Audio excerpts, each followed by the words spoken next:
Welcome, everyone. This is Greg Rock, and on behalf of BPM Institute and Lombardi, I'd like to welcome you to today's webcast, 11 Habits for Highly Successful BPM Programs. We're lucky enough to have Jim Rudden with us, Vice President of Global Marketing for Lombardi. And as we enter the last month of the year here and early into 2010, we thought it was great timing to invite the folks from Lombardi down to share some of the successes that they've seen at their extensive client list for folks that have been able to leverage certain habits into really powering the success of their BPM engagements. And Jim is going to take us through that. As many of folks have seen, getting the long-term benefits out of BPM requires that companies make a commitment and develop new and maintain existing habits. And Jim is going to take us through a series of best practices and benefits that they've seen folks take advantage of as advice for us going into the new year. So without further delay, I'd like to turn things over to Jim Rudden. Great. Greg, thanks for having us. And thanks everybody for joining. As Greg said, we've been at BPM for quite some time now, almost a decade. And we get questions quite often from people, and understandably, at the beginning of their BPM initiative saying, you know, we have high hopes, we have big plans for BPM in our company. We really think that it can be a core capability for us to drive process improvement across our business. But, you know, what are the things that we can do to ensure success? And so we put this presentation together a little while ago, and it really kind of goes through, and its job is to give you a sense of what the habits are. As we've observed companies and groups that are very successful with BPM on a long-term basis, you know, what do they do at the beginning that set themselves up for success? How did they invest along the way? And how did they really establish a enterprise-wide BPM capability? There's a set of very specific habits that we've observed, and we've captured those here. So we're going to take you through that. As I was thinking about the framework for this presentation, one of the things that came to me is there's a very famous book that's been out for many years now, written by Stephen Covey, and it's called The 7 Habits of Highly Effective People. And whether you've read it or not, you know, the basic point that he makes is that you have to have a paradigm shift in order to get effective. You have to think about things a little bit differently. And there are progressions or stages that you need to go through in terms of building up your capability to be more effective. And the first stage is working on yourself as an individual, being individually effective. And it progresses to the point where you're someone who can really have an impact across your community. Well, I think that really applies here over in BPM as well.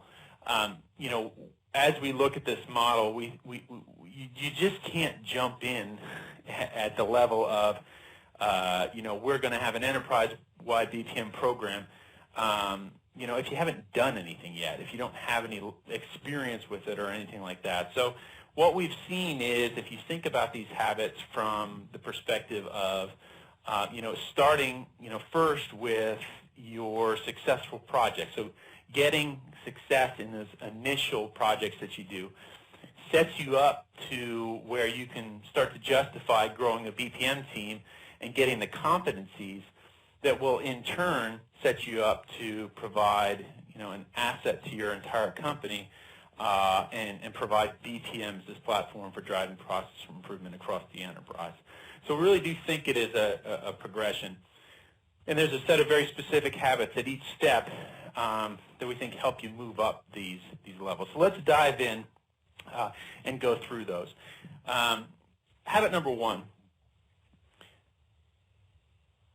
prove business value first. You know, this sounds like a simple idea, and it's somewhat non-controversial, but there's a difference between what people say sometimes and then what they go ahead and do. And so here's the point, is when you're doing your initial BPM project, it's essential that you pick out a problem, a business area, a process improvement, you know, challenge that provides business value. A lot of times we have seen people who've been less successful say, you know what we're going to do with our first BPM project is we're going to do this little trouble ticketing problem over on the side. Not because anybody in the business really cares about it, not because trouble ticketing is something that will really drive value to my business, but we just want to learn. We just kind of want to get our hands dirty and get a sense of what this technology is about, and this is a low-risk place to do it. What I can tell you is the companies that are successful with BPM, both in the short and the long run, are ones that jump into the deeper end of the pool. They find a business problem right out of the gate that matters to someone, and then they go ahead and they apply BPM to that. Now, that being said, of course it's a balance. You're not going to be able to solve the end-to-end order-to-cash problems of your business in your first BPM version 1 deployment.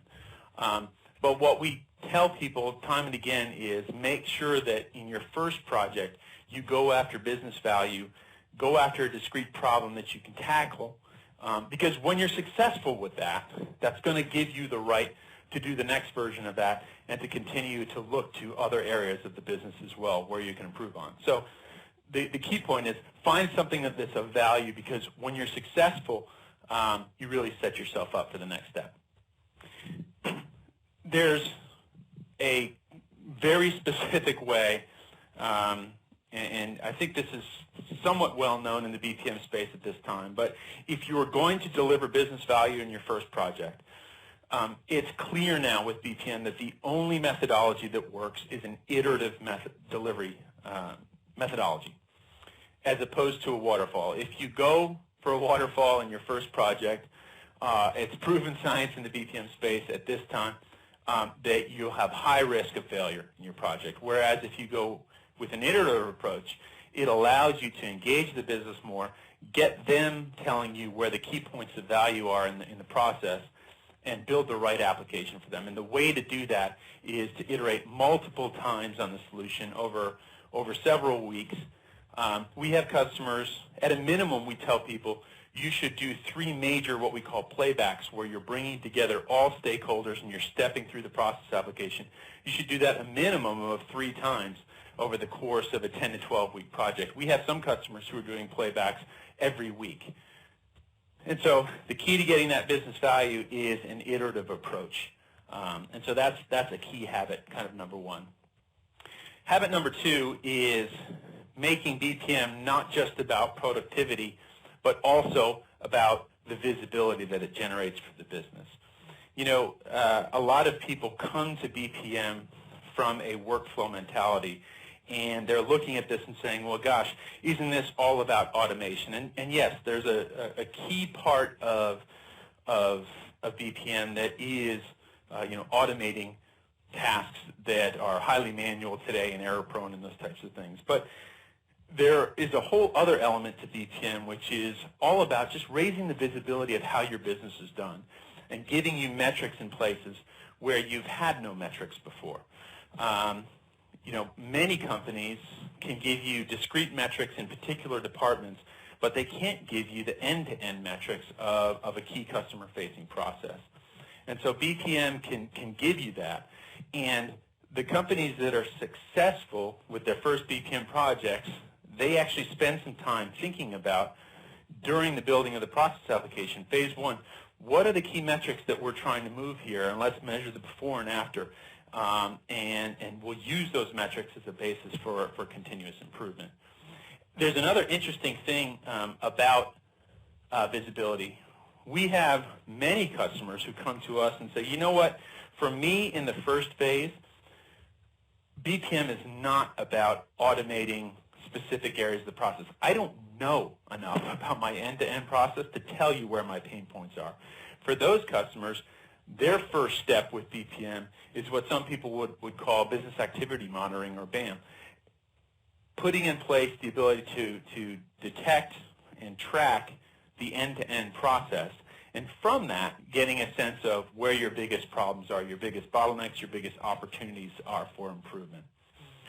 And so that's a key thing that we find with people who are successful with BPM. Not only do they think about the automation and orchestration opportunities, but they're really very much focused on the key metrics that are going to drive process improvement, kind of the end-to-end visibility.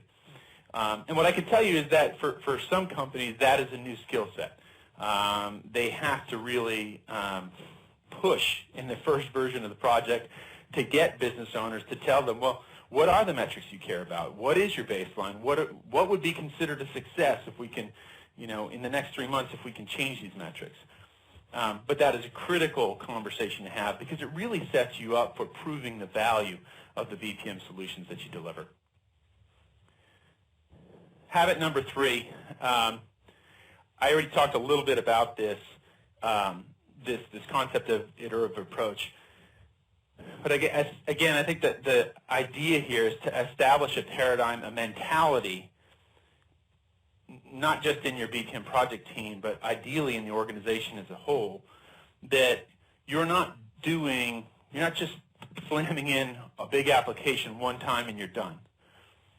The opportunity, the value in BPM is that you can get your first version out there quickly, you can prove value, you can get engagement of the business, but the real opportunity here is in version 2, version 3, version 4, where you're really bringing entirely new levels of capability, of sophistication, of efficiency, of effectiveness to your organization. And so when people are talking about BPM projects at the customers that we've seen succeed, what they're telling people is, listen, phase 1 we're going to go after, we're going to get this process application in place, and then here's what we're going to do in versions 2 and version 3 and version 4. And we're not going to go solve this problem off the bat because we don't know enough about it, but we are going to go solve this discrete problem area, and we're going to fix that first. The companies that are successful, they get that license from their business to succeed and deliver that phase 1, knowing that they're going to do phase 2, phase 3, phase 4. And so you have to go into this, even on project number 1, with that mentality.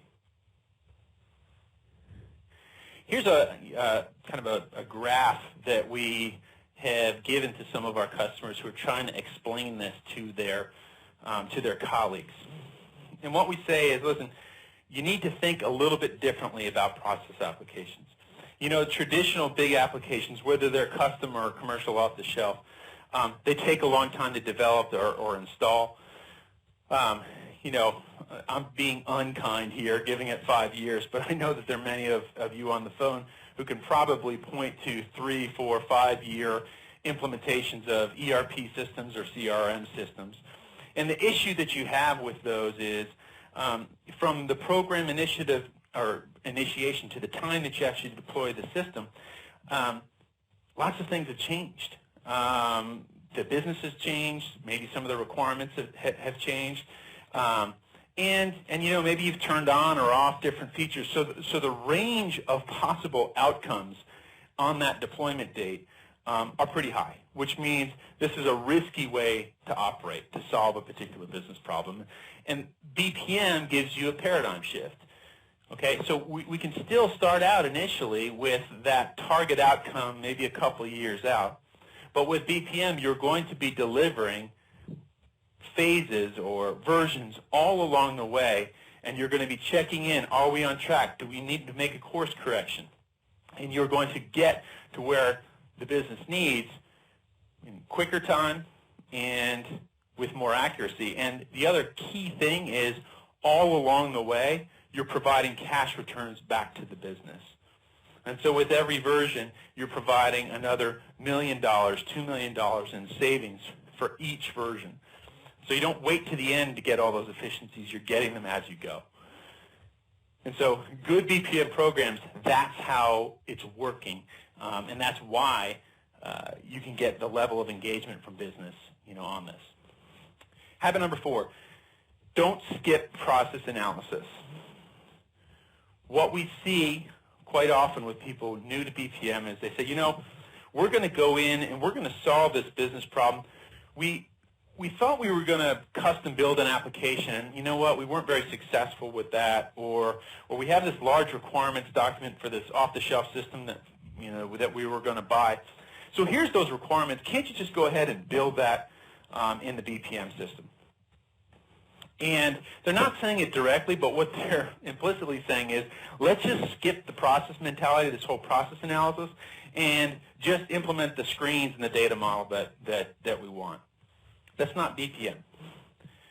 The opportunity with BPM is to really adopt a process mindset. And the great thing about the process mindset is it puts you immediately in this collaborative context. Processes are done by many different parties. And process analysis helps you understand, gosh, what does the end-to-end look like? What is the data needed at different points? What is the velocity that we need in this process? How quickly do we need turnaround time? Where are our issues with that? This is all process analysis, and you can't skip that because you won't find that information or the answers to those questions. You won't find them in traditional requirements documents. So you cannot skip process analysis. You have to find a way to do that, and you have to develop those skills within your team. It's a critical thing, and it's something that sets apart perhaps traditional application development from building process applications. Can't be skipped. Final point, habit 5 in this first section here is take the time to deliver value. For better or for worse, there's a ton of marketing out there about BPM that you can deploy in 2 weeks, and you can get that value, or you could do it in a month. And you know what? You can. Given certain conditions, you certainly can deploy that quickly. And if that's the right timeline for your company, then do it. But at the same time, almost back to our first point, our first habit, which is prove business value first. One of the things we tell people is don't feel constrained by that. We're of the opinion that you should be able to deliver business value within a 90-day time frame and get that first version out there. Get your win on the board. Start delivering value back to the business and earn the right to do the next phases. We think you can probably do that within 90 days. But you know what? If it's going to take you 120 days, because that's how your organization works and there's some things that you need to do, that's fine. Be sure you provide business value. Don't ship in 30 days that irrelevant trouble ticketing system because no one will care. Take the time to deliver value, but really pressure yourself. With BPM, you really should be able to deliver value within that 90-day time frame. Another key point here, as you can see, if you make the decision that you want to be self-sufficient very early on in your BPM program, that's going to extend your project timelines, okay? Because you're taking time to learn along the way. You're not just kind of sitting in the passenger seat and watching. So these factors need to be taken into account. You need to communicate that to people. You know what? We are going to take a little bit longer here, but we're going to exit this with some capabilities that allow us to work on their own. That's a great trade-off to make depending on what your company values and prioritizes. So that's 5 habits that really very much apply to getting those first projects out the door and succeeding. I want to move on now. You've been very successful with BPM. What are the habits that will set you up to start doing lots of different projects and having a broader impact on your business? Those habits really revolve around growing your BPM team's competency. And there's a couple kind of key ones to think about here. From our perspective, you have to go into this thinking about building a complete team. Having a BPM program is an investment. We think it's a critical capability for any progressive IT department, out there. But you have to build kind of a broad set of skill sets. BPM process applications, valuable ones, are going to be integrated into your core systems of record. And you're going to be leveraging services. So there is absolutely a place on your team for very technical people.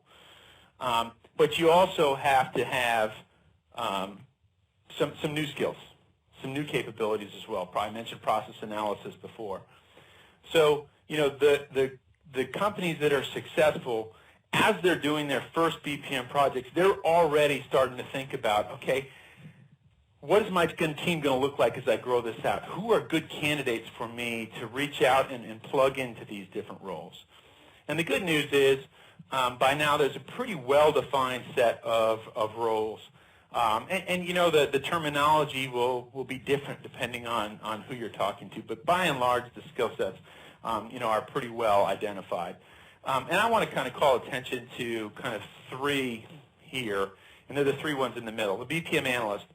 I talked before about the importance of process analysis, and having good BPM analysts is critical. Some companies will just take people who were previously system analysts, writing requirements documents, they'll make them business analysts, and they're off and running.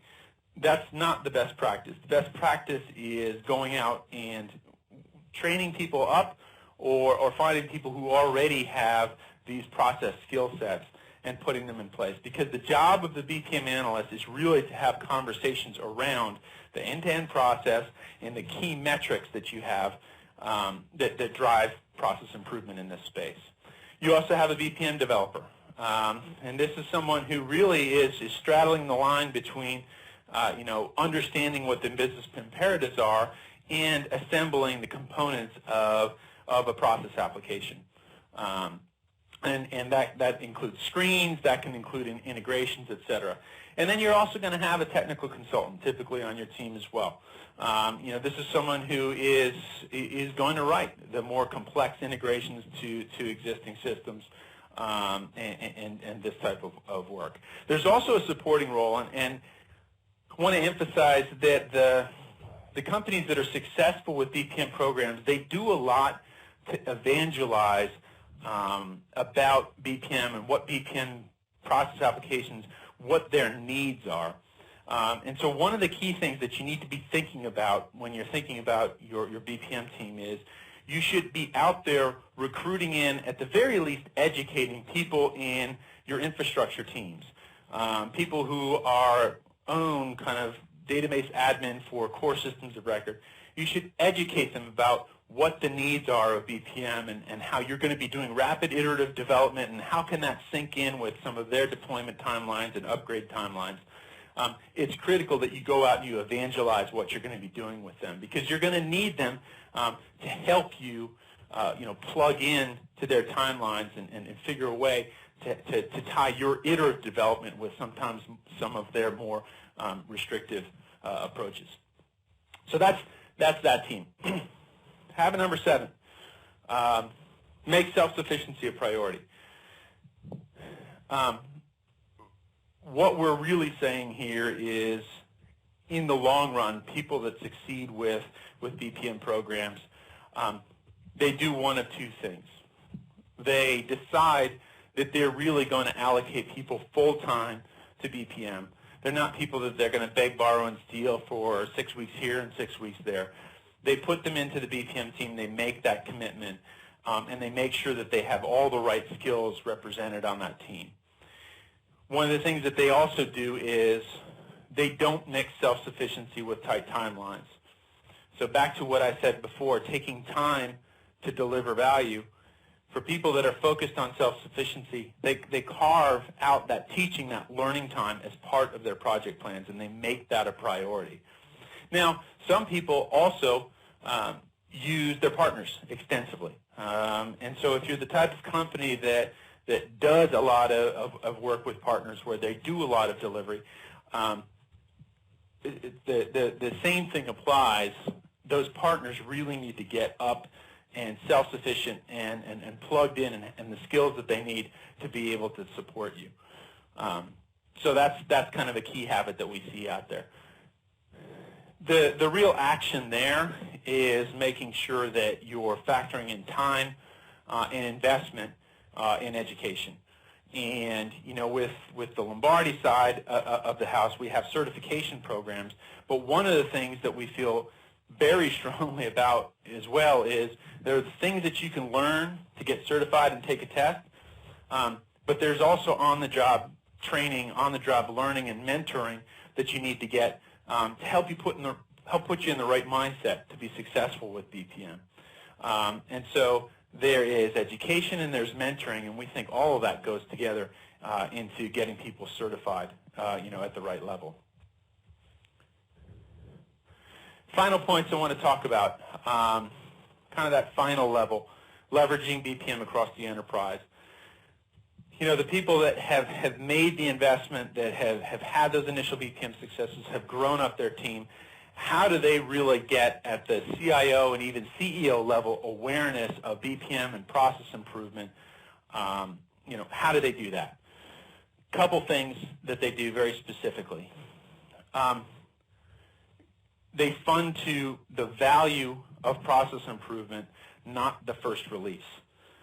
And so again, this is back to a bit of a paradigm change. And it's difficult for some people who say, well, the way we do our budgeting is we do project by project. And what I'll tell you is, and I'll give you a habit next that will help you on this, is that the companies that are successful at this, they actually they tie BPM to key initiatives that they know are going to span multiple quarters, sometimes multiple years, and they get funding for BPM to help throughout the stages of those improvement models. So here's an example.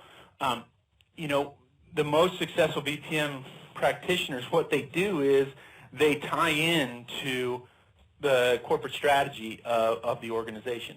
And so they're going to look at, well, what are the global initiatives that we're looking to do here? Are we looking to change our model to an outsourced manufacturing model? If so, where are going to be the pain points, and how can BPM and process applications help us as an organization, thrive in that? And so some organizations really do things from a top-down, here are our global initiatives, and one of the things that you need to do then is tie in and say, both at a strategic and at a tactical level, how can BPM help us get towards these strategic objectives? And so that's one way to get your initiative funded to the value it delivers and not be in a constant project-by-project kind of mentality. We have another customer who has a framework where they know that they're a shared services organization, and they know that BPM can help in lots of different places. And so one of the things that they take people through is they go out and they advocate to the different lines of business. They say, listen, we can help you drive customer value. We can help you drive service effectiveness, operational efficiency, service efficiency. We can help you in all of these different areas depending on what your priority is. And what they found is they get a lot of demand back from people saying, oh, well, gosh, we really need your help on this particular process or that particular process. So one of the things that this group does is not only do they kind of gather that input and get a pipeline of all the different places that they can help out, they also have a prioritization matrix where they say, okay, that's great. So you want to do this project. Let's talk about its return to the business.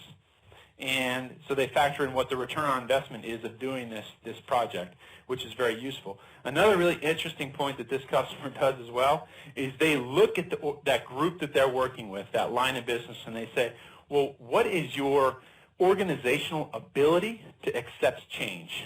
And what is your awareness as a group around process?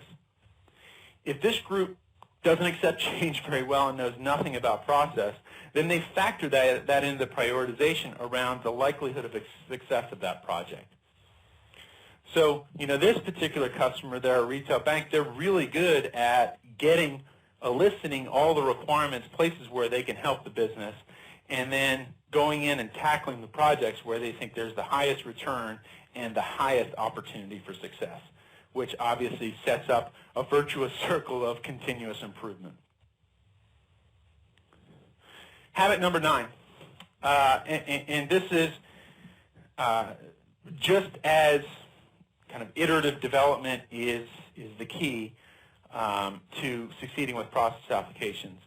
The core learning in BPM is that you have to force collaboration. You have to co-locate team members together. You have to get an entirely different level of business engagement than you've probably ever gotten on any application you've built before if you're in the IT side of the house. And what we see is people are successful at this when those playbacks happen. They can fill a room with people from both IT and business side of the house. This is a picture from one of our customer playbacks on one of their projects. They happen to be a large distributor in the pharmacy space. This team that you see here there's a mix of people who are from the call centers that this process impacts. There are also partners in the room. There are also, if you can kind of make it out at the back here, there's a man in a striped shirt. He's the actual process owner, for this particular process, which is reaching out and providing home delivery for pharmaceutical products. This gentleman is the general manager. He has over $1 billion responsibility for this line of business. He's sitting here in playback. This is one of the early playbacks on this project, looking at the process, providing his feedback on key metrics, where it's going. He's making this a priority. And so one of the things that we see is successful companies get the business owners, get the process owners, get the process participants in the room, and they iteratively develop these process applications. And they do that throughout the course of delivery of the process application.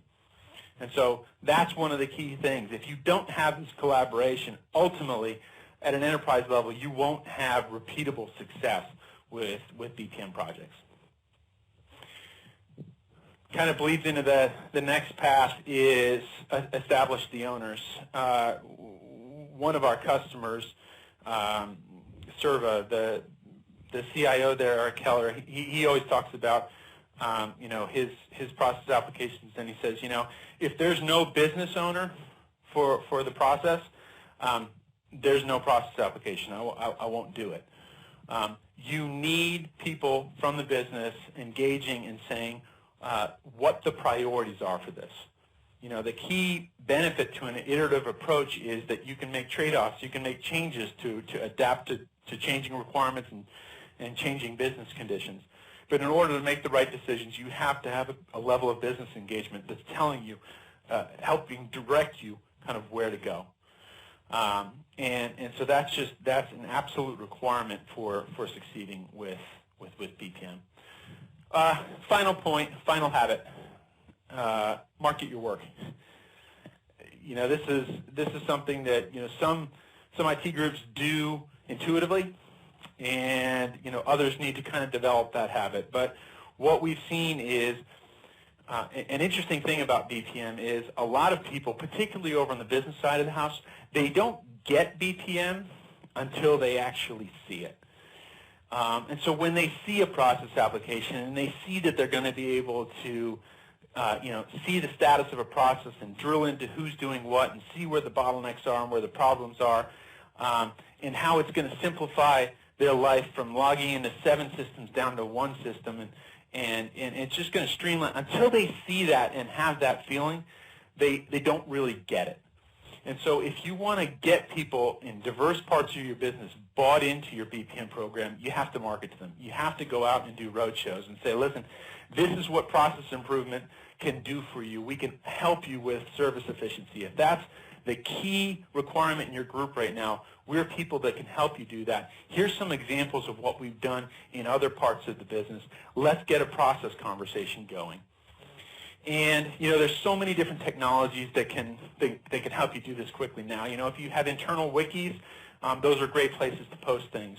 YouTube, we have a bunch of customers who've YouTubed, just done recordings of their process applications and interviews with end users, and they've put that up on YouTube, and they've directed people to that. The key thing is getting people to see BPM and see the opportunity, because once you've done that, then guarantee you the floodgates are going to open. You're going to have lots of different people coming and you say, hey, we need your help over in this part of the business. And that's the point at which your BPM program is really achieve an enterprise-level impact and mentality. So those are the habits summed up here. And, again, from our perspective, the key is at each stage, as you're developing BPM capability, are you doing the right things? Are you employing the right habits? In terms of what's next, if you're at the early end of this and you're just getting started with BPM, there's a set of things that you can do, as well as you may already be in the team competency phase, and you may be saying, well, gosh, how can I get more process engagement across the business? Well, we have a couple ideas for you. The first is we have a product called Blueprint. You just go to blueprint.lombardi.com. You can get an account. It's free for 30 days. Single best way of getting people out in your business thinking about process and starting to document process problems and requirements that can feed into your funnel. So if you're farther along in your BPM program and what you're really trying to do is help process catch fire across your business, Blueprint's a really great tool for doing that. If you're at the front end of this and you're trying to even just get the organization to justify investing in BPM, we have a really interesting webinar called Justifying a BPM Project, and it really emphasizes why process improvement is the #1 priority that IT teams and CIOs should be investing in. So there's lots of really good information there you can use, ammunition you can use to justify a BPM initiative. If you're past the point and you're getting in and doing BPM, if you're working with us, you probably already have this white paper. But if you're not, we would encourage you to have a look at how to structure your first BPM project to avoid disaster. Again, some very specific tips and tricks in there about that first project, which will be critical in setting you up. And then, of course, we have a resource center on Lombardi.com that provides you all kinds of different assets and ideas for getting BPM initiatives started and then sustained and successful across your enterprise. So that's our presentation today. I think I'm going to hand it back to Greg now for a few questions. All right, Jim. Thank you very much. Well, I appreciate you coming down. I think it's a great checklist to help folks get on the right path and stay on the right path. And you had a lot of great points that folks ask us questions about on a consistent basis. And so I would encourage folks to take advantage of some of the other ideas and pieces of collateral that Lombardi has made available to members of BPM Institute, and good reading over the holidays and as you initiate your projects for next year. So, Jim, before we let you run away, I was hoping to ask you to revisit just a couple points on the presentation. And the first one was, back in habit number 4, we were talking about process analysis. Can you just recap for our members the skill sets that you think those folks need and what you've seen kind of fuel success there? Yeah,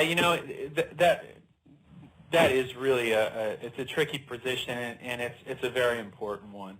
I think the core capability there is around a process mindset. And what we mean by that is to not get overly tied down into the specific data of a process, the specific screens. The successful, BPM analysts are ones that think about the end-to-end. They think about, who are the different participants in the process. They're able to find out where the problems are in the process.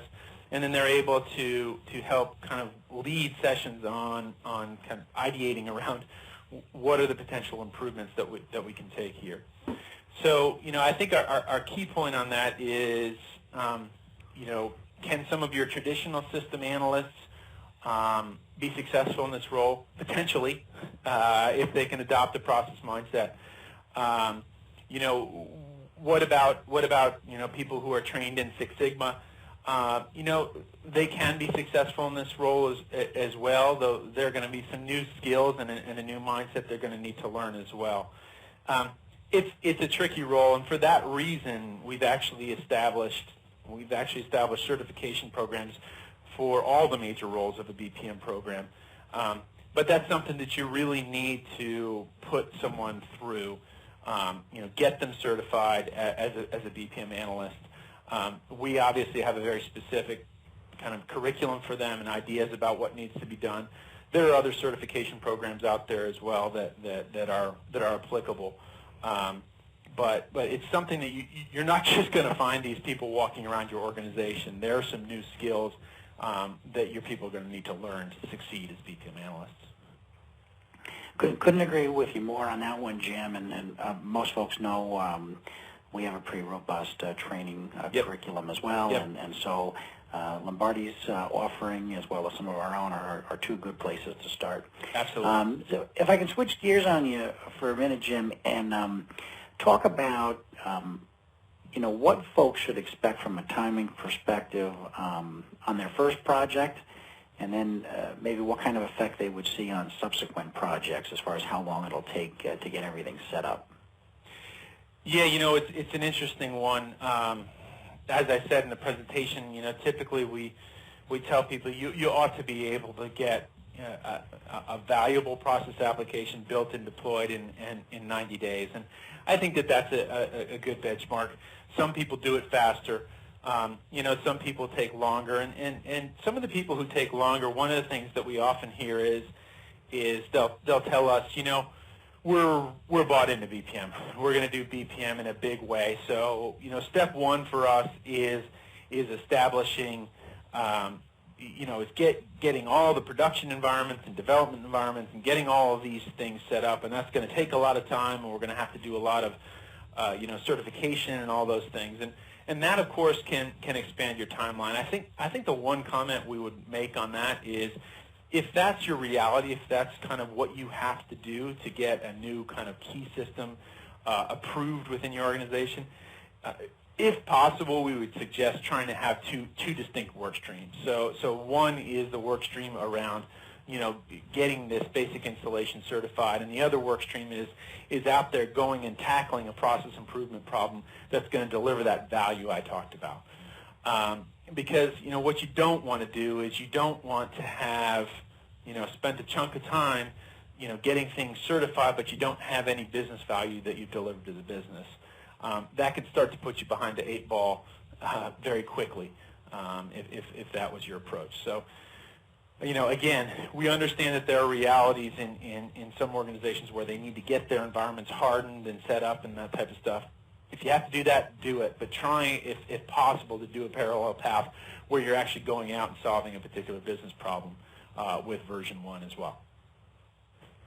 All right, Jim. And if any of those that are listening are still skeptical, our findings and research at the Institute back up exactly what Jim is sharing with us, and that folks see quite a fast acceleration on additional projects once they get that first project underway. Right. All right, so Jim, I've got a classic question people have been asking for since the BPM age really came about in this particular space. Who should own the BPM project, business or IT? Well, our perspective is business should own the process improvement, and IT should own the BPM program. In a BPM program, one of the core elements, obviously, is a BPM suite. That's still kind of enterprise software. It's still, is going to integrate with your core systems and share information with them and services and your key partners. And we just believe that continues to be and should be a differentiating capability of a progressive IT team. They should be, have the ability to go into any part of the business and put together a process application in a quick amount of time that starts delivering value back. That's a core IT capability that should be there. That being said, we also think that across your entire business, people should be adopting a process improvement mentality. So, not to get too much into the product side, but with Blueprint, our mentality is that to get people talking about their key tasks, key milestones of a process and where the problems are, that's not something that requires a huge amount of training or a very sophisticated skill set. And so we think that IT should be promoting this concept of process improvement to the business. We know that business owners need to come out there and say, you know what, we are going to make process improvement our top priority. IT group, how can you help us? And that's the point at which IT group says, well, we've built this fantastic BPM program, so we're going to come out, we're going to partner with you, we're going to build these great process applications that drive process improvement to our business. So that's what we see as kind of a healthy operating model for this space. All right, Jim, good stuff. If the business isn't involved, get them involved and keep them involved, and all leads to greater success. Well, I want to thank the folks from Lombardi not only for hosting today's webcast, but also their ongoing support of our community, BPM Institute. And Jim, I'd like to thank you for coming in and lending your expertise and some of the lessons learned from Lombardi's clients. And appreciate you very much sharing that with our members. And we look forward to hosting everybody on an upcoming webcast. Thank you very much. Bye.